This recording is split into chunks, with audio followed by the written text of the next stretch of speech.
po ng triple cheeseburger na take out, no? 188. Ewan ko kung nakikita nyo ba dyan. Basta 100.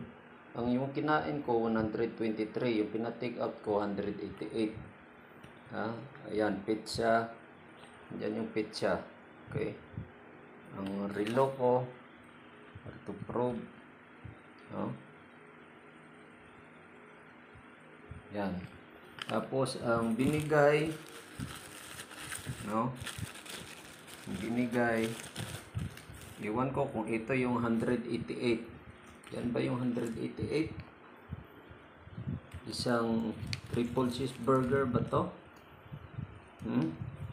Sana maaksyonan to ng McDonald's yung crew na to. Maimbestigahan sana ng McDonald's, no? Dahil baka isa din tong insidente na panglalamang sa kapwa, no? Imbestigahan sana yung service crew